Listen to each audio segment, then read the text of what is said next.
खुलुमबाय गोजोन फुंबिलि बयनिसिमबो गिबियावनो दैमारि बड' निउस चेनेलनिफ्राय नोंथांमोनखौ बरायनानै लाग्रोनाय जाबाय। दिनै आं गोदान भिडिअ लानानै फैलायबाय। मिजिंथियो नोंथांमोना आंनि भिडिअखौ जोबजासिम नायलांगोन। केरेला रायजोनि क'चिआव मोनसे दुखुनांथावना जाथाय जादों। मोनसे मिउजिक कनसार्ट सोलिबाय थानाय समाव खारखाव खारसि जानानै गासै 4 फरायसाफोरा अबथिरा गाथार जानानै जिउ खहा जायो आरो 60 जननिख्रुइबो बांसिन फरायसाफोरा गोब्राब जोखोम जादों। मोनथिनो मोननाय बादिब्ला केरेला रायजोनि क'चिआव थानाय Cochin university of science and टेक्न'लजिआव सनिबारखालि हरनि समाव मोनसे एनुवेल मिउजिक कनसार्ट खुंफुंदोंमोन, जेराव सिंगार निकिता गान्धीखौ नायनो थाखाय 2,000निख्रुइबो बांसिन खाथि-खालायाव थानाय फरायसालिमानि फरायसाफोरा ज' जादोंमोन। मिउजिक कनसार्टखौ मोनसे अपेन एयार अडिट'रियामाव लानाय जादोंमोन, जेराव मुंदांखा सिंगार निकिता गान्धीआ मेथाइ खनबाय थानाय समावनो अखा हायो। अखाजों सिजानो गिनानै खायफा फरायसाफोरा अखानिफ्राय बारग'नो थाखाय गोख्रैयै अखा सिरखिनो हायै जायगासिम खारलाङो। बेखौनो माबाफोर जादों साननानै खारखाव-खारसि जाथाया सोमजियो, जेराव 2 हिनजावसा आरो 2 हौवासा फरायसाफोरा जाथायसालियावनो सुबुंफोरजों गाफ्लेजानानै अबथिरा जिउ खहा जायो आरो 60निख्रुइबो बांसिन फरायसाफोरा जोखोम जादों। जोखोम जानाय फरायसाफोरखौ साखाथियावनो थानाय कालामासिरी देहा फाहामसालियाव दैथायहरनाय जायो।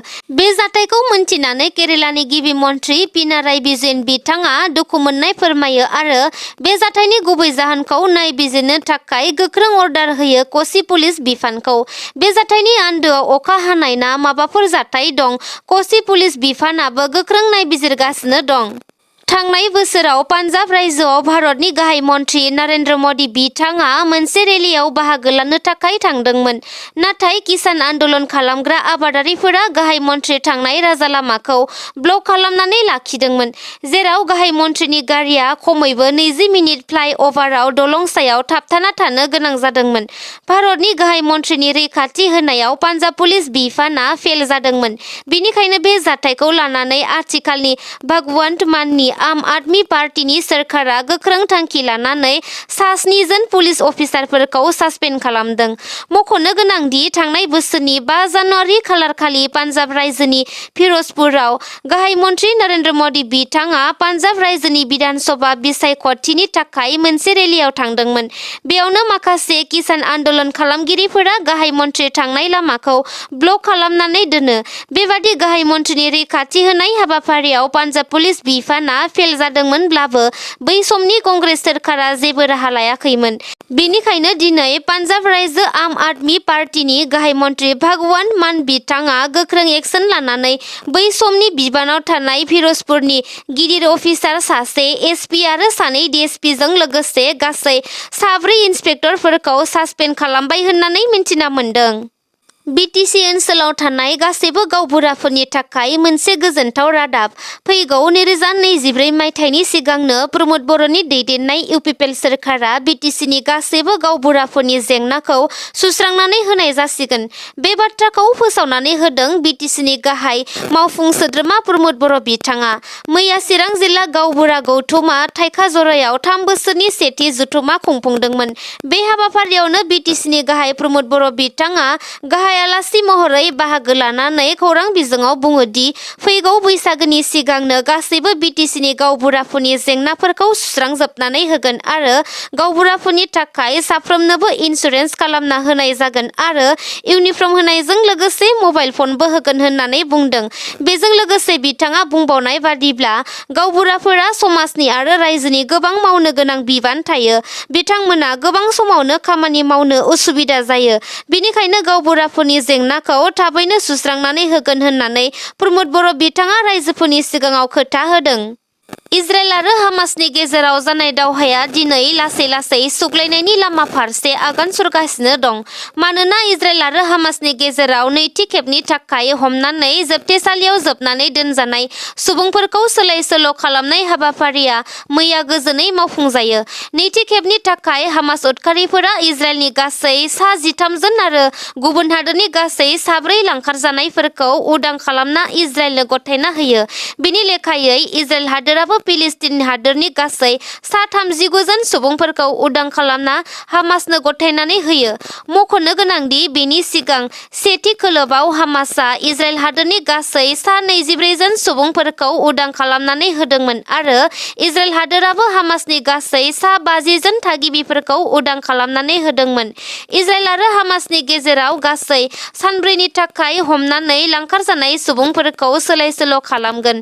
बे सोलाय-सोल' खालामनायनि थाखाय काटार हादोरा बिबान गोनां।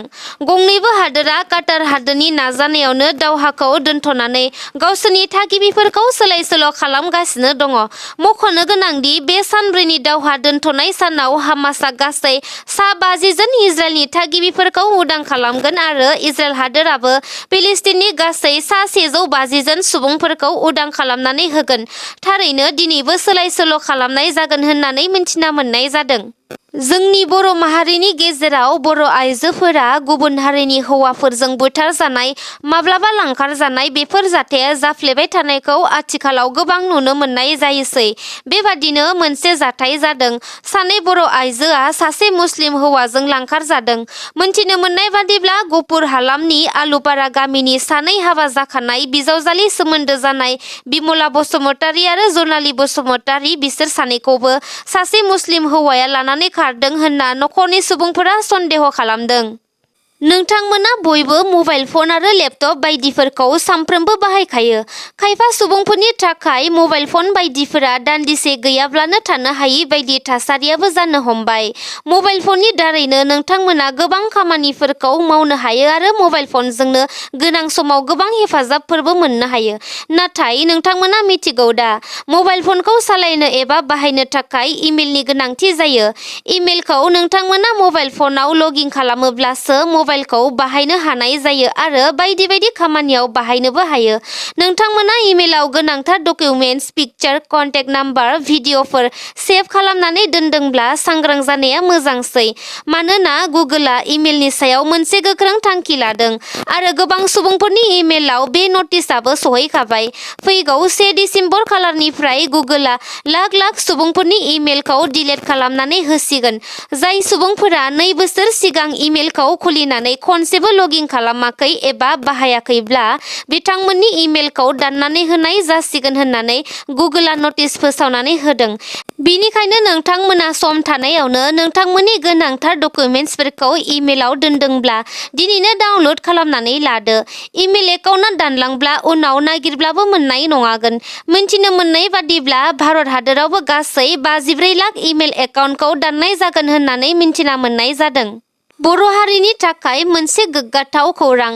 बर' हारिखौ गाननाय-जोमनाय आरो दानाय-लुनाय बायदिनि थाखाय सिनायथिनो हायो। बे बेलायावनो सासे बर' बिमाया बयनिख्रुइबो साबसिन जि दाग्रा आइजो महरै बान्था देरहानो हादों।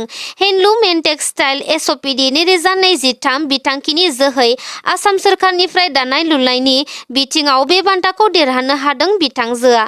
बाक्सा जिल्ला उथियागुरि गामिनि सतीश गयारिनि बिसि मेन' गयारि बिथांजोआ बयनिख्रुइबो साबसिन जि दाग्रा बान्था देरहादों। मख'नो गोनांदि मेन' गयारि बिथांजोआ उन्दैनिफ्रायनो जि दानो मोजां मोनोमोन। मेन' गयारि बिथांजोआ हेन्डलुम&टेक्सटाइलनिफ्राय गंसे ताँतसालजों लोगोसे गासै जि दानायाव नांगौ जानाय मुवा बेसादफोरखौ मोननो हादोंमोन आरो सानफ्रोमबो दख'ना, गामसा, आर'नाइ बायदि गावनि आखाइजोंनो दानानै हेन्डलुम&टेक्सटाइल बिफाननो गथायना होयोमोन।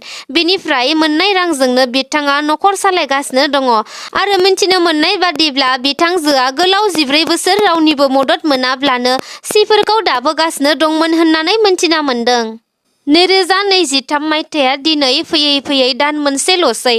थामहिनबा गोदान बोसोरा सफैथारबाय। गोदान बोसोरखौ लानानै सुबुंफोरा गोदान बोसोराव रंजानाय बाजानायखौ नुनो मोननाय जायो। थिग बेबादिनो गोदान बोसोर सफैगोनखौ नोजोर बोनानै तामुलपुर जिल्लानि मुंदांखा बगामाथि लावखार ओंखाम जाग्रा थावनि एबा पिकनिक स्पटखौ गेरेमसा मुंनि मोनसे एनजिअ'आ साखोन-सिखोन खालामनानै सोमखोर समायना-रमायना मिथिंगानि नुथायजों लोगोसे साफा खालामनानै होनानै आरोबाव समायनासिन खालामदों। थारैनो बेफोरबादि नुथाया बिटिसि हालामजों लोगोसे गोबां गुबुन गुबुन जायगाफोराव लावखार ओंखाम जाग्रा थावनिफोर दं। बिनि गेजेरावनो बगामाथि लावखार ओंखाम जाग्रा थावनियाबो मुंख'जायो। बेबायदिनो बगामाथि लावखार ओंखाम जाग्रा थावनियाव गोबां रंजानाय बाजानायखौ गुबुन गुबुन बोसोरनि बादिनो इंराजि गोदान बोसोरखौ बरायनानै जाहाथे रायजो राजाफोरा रंजानो हायो बेखौ नोजोर बोनानैनो गेरेमसा मुंनि एनजिअनि मावसुमा बिथांमोना साखोन सिखोन खालामगासिनो दं होननानै फोरमायदों। बर' हारिनि थाखाय आरोबाव गोग्गाथाव आरो जोबोद गोजोनथाव रादाब। सानै बर' फिसा गेलेगिरिया मुसलपुर टाइकान्डा एकाडेमिनिफ्राय डन गयारिया सनानि मेडेल आरो सागर राभाया रुफानि मेडेल मोननो हादों।